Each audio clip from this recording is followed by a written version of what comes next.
Halo, selamat pagi untuk kita semua. Perkenalkan, nama saya Arianto Renaldi Saragi dengan NIM 2124060021 dan di kesempatan kali ini saya akan coba menjelaskan mengenai Artificial Intelligence. Untuk submateri pertama, di sini saya akan membahas sebenarnya apa itu AI.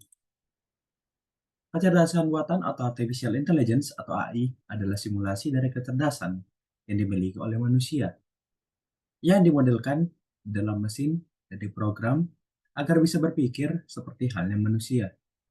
Dengan kata lain, AI merupakan sistem komputer yang bisa melakukan pekerjaan-pekerjaan yang umumnya memerlukan tenaga manusia atau kecerdasan manusia untuk menyelesaikan pekerjaan tersebut.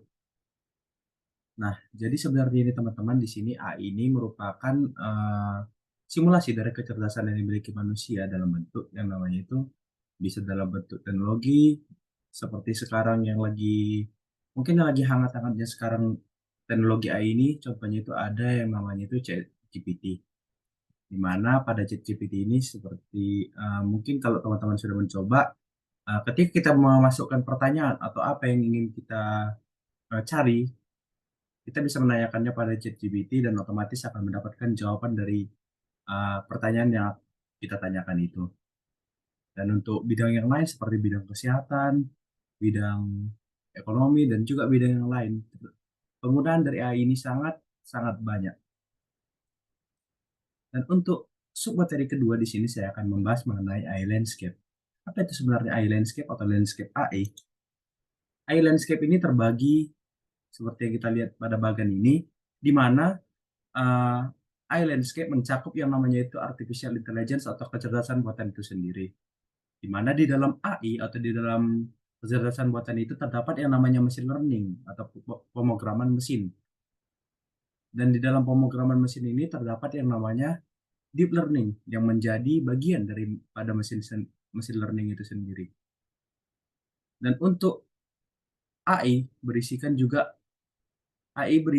dengan berbagai bidang lain seperti yang kita lihat di sini ada natural language processing, lalu ada data science, lalu ada image processing yang terdiri atas image, video dan juga yang lainnya yang termasuk ke dalam computer vision.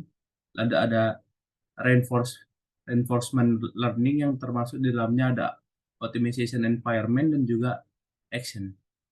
Untuk natural language processing tadi, sorry itu saya lupa ucapkan di sini ada text atau speech processing atau text audio yang pada umumnya ini mencakup yang namanya teks dan juga audio dalam kecerdasan buatan. Lalu pada selanjutnya ada data science, yaitu data analis, yang termasuk di sini ada statistik dan juga visualisasi, dan juga struktur data. Inilah cakupan dari AI landscape atau landscape AI atau cara pandang AI. Kemudian untuk submateri ketiga kita di sini akan membahas yang namanya machine learning dan juga traditional approach. Apa perbedaan dari kedua kedua materi ini dalam AI? Seperti yang kita ketahui dalam traditional approach atau pendekatan tradisional, pemrogramer menulis kode program secara eksplisit untuk setiap masalah yang ingin dipecahkan. Programmer menentukan setiap langkah yang dibutuhkan untuk menyelesaikan masalah tersebut serta membuat keputusan logis untuk mengatasi situasi yang mungkin muncul. Setelah aturan dan keputusan tersebut telah ditentukan, programmer kemudian menulis kode program yang sesuai dengan aturan dan keputusan tersebut. Jadi, pada traditional approach ini atau pendekatan tradisional ini, programmer di sini diminta untuk menuliskan program untuk membuat sebuah program. Programmer itu perlu menuliskan programnya dan juga menentukan setiap langkah yang dibutuhkan untuk menyelesaikan masalah. Jadi itulah yang dimaksud dengan traditional approach. Sedangkan di sisi lain, machine learning merupakan memungkinkan komputer untuk memperoleh pengetahuan dari data yang telah ada. Jadi machine learning ini uh, atau data pada machine learning ini sudah ada dan sudah menjadi suatu bagian daripada machine learning atau pemrograman mesin itu. Kemudian di sini komputer belajar dari data tersebut dan menggunakan algoritma yang telah dipelajari untuk menyelesaikan masalah yang belum pernah ditemui sebelumnya. Dalam machine learning, programmer tidak perlu menentukan setiap langkah secara rinci yang dibutuhkan untuk menyelesaikan masalah, namun memperbolehkan komputer untuk mencari pola yang terkandung dalam data untuk menyelesaikan masalah tersebut. Jadi di sini sudah nampak perbedaannya teman-teman, yaitu tadi pada traditional approach, di sini programmer itu menentukan setiap langkahnya itu secara rinci. Kalau tidak akan terjadi yang namanya itu bug atau terjadi error pada programnya. Jadi sedangkan di sisi lain tadi machine learning atau pembelajaran mesin ini, di sini komputer sudah memungkinkan komputer untuk memperoleh pengetahuan dari data yang telah ada. Jadi data itu sudah disiapkan dan kemudian kita memasukkannya kepada pembelajaran mesin ini, dan komputer secara otomatis akan menggunakan data tersebut untuk mempelajari algoritma yang telah ada dan menyelesaikan masalah yang belum pernah atau masalah yang kita mau cari solusinya gitu. Dan dalam machine learning tadi, programmer itu tidak perlu menentukan setiap langkah secara rinci. Jadi tidak perlu kita merincikan, uh, menyampaikan step by step-nya itu tidak perlu secara rinci, tapi kita hanya perlu memasukkannya itu poin-poinnya saja, poin-poin penting saja gitu. Sehingga di sini machine learning dapat memprosesnya dan memperbolehkan komputer untuk mencari pola yang terkandung. Jadi akan berjalan sendirinya nanti pembelajaran mesin itu ketika kita sudah menentukan langkah-langkahnya. Jadi itulah perbedaan antara traditional approach dan juga machine learning itu. Kemudian masuk ke submateri keempat atau yang terakhir adalah AI Project Lifecycle. AI Project Lifecycle atau siklus dari Project AI ini terbagi atas 5 di sini saya buat, yaitu ada yang namanya problem scoping, lalu ada data acquisition, lalu ada yang ketiga ada data exploration, yang keempat ada modeling, dan yang kelima ada evaluation. Untuk problem scoping sendiri, problem scoping pada AI merujuk pada proses menentukan cakupan dan batasan dari suatu proyek atau tugas AI yang melibatkan identifikasi masalah yang akan diselesaikan, menentukan data dan sumber daya yang tersedia, serta menetapkan tujuan dan objektif yang jelas. Ini adalah tahapan kritis dalam pengembangan AI karena membantu memastikan bahwa proyek tetap terfokus dan dapat dicapai dalam batasan yang diberikan.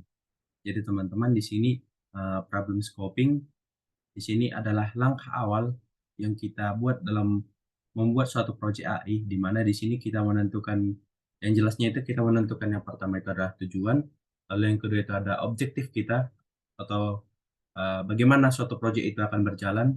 Lalu kita tidak lupa di sini kita menentukan identifikasi masalah atau mencari masalah dulu, kemudian kita identifikasi masalah tersebut, bagaimana cara pemecahannya, bagaimana masalah itu bisa diselesaikan secara cepat. Mungkin seperti itulah yang mau disampaikan nanti, atau step pertama yang kita mulai dari problem scoping ini. Lalu untuk yang langkah kedua yaitu data acquisition atau akuisisi data. Di sini sistem akuisisi data adalah rangkaian perangkat dan software yang digunakan untuk mengumpulkan, menyimpan, dan mengelola data secara otomatis dari berbagai sumber data yang berbeda. Sistem akuisisi data seringkali terdiri dari perangkat keras atau hardware, perangkat lunak atau software, dan berbagai jenis sensor atau perangkat pengukuran. Jadi di sini teman-teman, sistem akuisisi data ini merupakan rangkaian perangkat dan software yang digunakan untuk mengumpulkan, menyimpan, dan mengelola data secara otomatis dari berbagai sumber data. Di sini lebih tepatnya untuk pembahasan singkatnya di sini kita menentukan yang namanya itu atau menentukan software yang akan kita gunakan atau perangkat yang akan kita gunakan untuk uh, menjalankan proyek AI kita itu. Jadi di sini terdiri atas 3 perangkat tadi, yaitu perangkat keras atau hardware, perangkat lunak atau software, lalu dan berbagai jenis sensor atau perangkat pengukuran demi berlangsungnya kelancaran dalam menjalankan yaitu proyek AI kita itu. Kemudian untuk tahapan yang ketiga yaitu data exploration. Dengan eksplorasi data, analis berupaya menemukan pola dan detail dalam kumpulan data yang besar, kemudian eksplorasi data menggunakan campuran berbagai teknik dan proses manual dan otomatis. Fungsinya bukan untuk menyortir semua data, melainkan mencari secara khusus coretan gambaran luas yang terlihat jelas dalam data. Jadi dalam data exploration atau eksplorasi data ini, di sini kita sebagai analis berupaya untuk menemukan pola dan detail dalam kumpulan data yang besar. Jadi kita menemukan data atau teknik, kemudian proses yang akan kita gunakan, sehingga ketika kita menjalankan proyek AI itu, atau menjalankan suatu proyek untuk membuat AI tersebut, dapat berjalan dengan lancar dan kita tidak terhambat dalam uh, setiap langkah-langkah yang ingin kita buat itu, gitu. Jadi secara khusus di sini kita membuat coretan secara luasnya lah, atau dibilang gambaran luasnya lah, gimana untuk kedepannya kita ketika menjalankan uh, suatu proyek itu melalui data-data yang sudah kita kumpulkan atau eksplorasi data yang sudah kita lakukan. Kemudian untuk tahapan yang keempat yaitu modeling, atau bahasa apanya yaitu pemodelan. Di sini dalam konteks AI, sebuah model merujuk pada representasi formal dari suatu sistem atau proses yang beroperasi berdasarkan input data untuk menghasilkan output yang diinginkan. Model AI dapat dihasilkan melalui berbagai teknik dan algoritma machine learning, deep learning, dan data mining yang dapat digunakan untuk memecahkan berbagai masalah seperti klasifikasi, regresi, pengenalan pola, dan prediksi. Model AI dapat diwakili dalam berbagai bentuk seperti jaringan, saraf tiruan, pohon keputusan, dan model regresi linear. Jadi untuk tahapan yang keempat ini seperti uh, yang kita kenal yaitu modeling atau pemodelan. Di sini kita mau membuat model atau bagaimana konteks AI atau gambaran AI yang akan kita buat itu melalui berbagai teknik atau algoritma mesin yang sudah kita tentukan di awal melalui eksplorasi data itu, kemudian kita terapkan di sini dan kita lakukan klasifikasi, regresi, dan juga pengenalan pola dan juga prediksi untuk memastikan bahwa ketika kita membuat AI itu, uh, ketika membuat proyek AI itu kita uh, dapat dengan mudah lah, dapat dengan tidak terhambat lah untuk dalam memodelkan atau mencari struktur yang tepat untuk membuat proyek AI itu. Kemudian di sini tadi dibilang model AI dapat diwakili dalam berbagai bentuk seperti jaringan saraf tiruan, pohon keputusan, dan model regresi linear. Sebenarnya masih banyak lagi model AI yang dapat diwakili dalam berbagai bentuk, cuman di sini saya hanya menyampaikannya ketiga ini saja untuk dalam tahapan yang keempat ini yaitu pemodelan. Kemudian untuk tahapan yang terakhir yaitu evaluation atau evaluasi. Evaluasi pada model machine learning adalah proses untuk mengevaluasi kinerja model berdasarkan data yang telah dihasilkan selama pelatihan dan juga pengujian.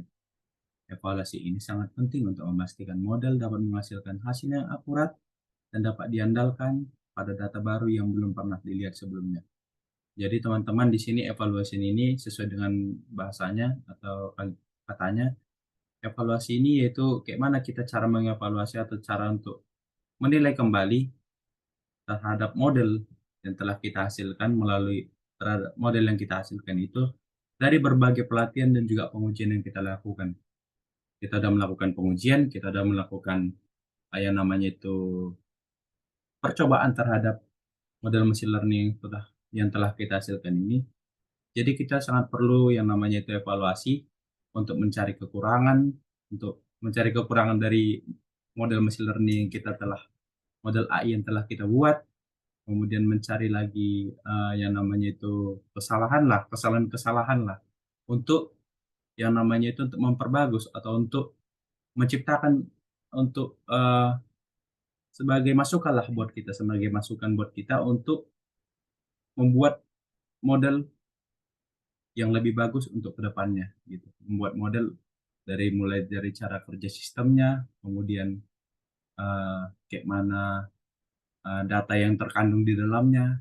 Jadi tahapan evaluasi ini merupakan tahapan yang paling penting lah untuk dalam AI Project Lifecycle ini. Jadi kira-kira sekian dari pemaparan materi mengenai artificial intelligence dari saya. Jika ada kesalahan kata, mohon dimaafkan. Sekian dan terima kasih.